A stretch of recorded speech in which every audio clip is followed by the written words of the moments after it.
Hi everyone, my name is Heidi and I'm going to share a little story about the land where I live.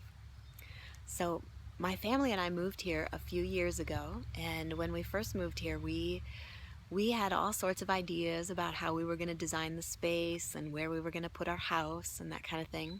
Um, but for a variety of reasons, it took us a lot longer than we thought to start building our house, and it turns out that that was actually a really good thing because that gave us a whole year to get to know the space. And and most importantly, I think to get to know the other animals that were also living here and had lived here a lot longer than us. So, for instance, this spot where I'm sitting right now, this is my sit spot where I like to come and just kind of check in and reconnect with nature. But this happens to be one of the spots where we had originally considered building our house. It's way up the hill. I'm up on the ridge here, and I have a beautiful view of the valley. So it would be a lovely place for a house.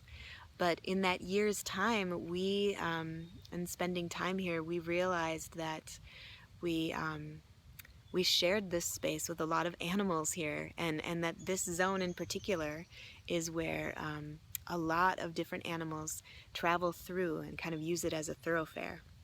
So, for instance, there's some deer that bed down for the night just to the east of me, and we often see deer tracks just down on the trail here in the mornings. And actually, just tonight, as I came up here to my spot, I see that there are what looks to be two coyote tracks. They're bigger than fox, and they've got the dog. You know how dogs have their claws out all the time, right? So I can see the claws in the tracks.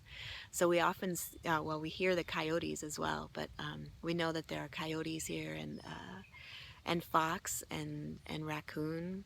So as it turns out, we decided that this maybe wasn't the best spot to build our house, because we also wanted to share this land with the animals that had been living here.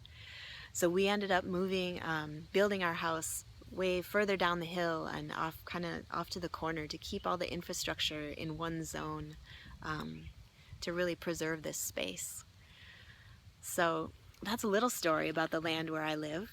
But I would like to know about your neighborhood. I would love to hear who lives in your neighborhood and who do you share space with? Which animals live near you?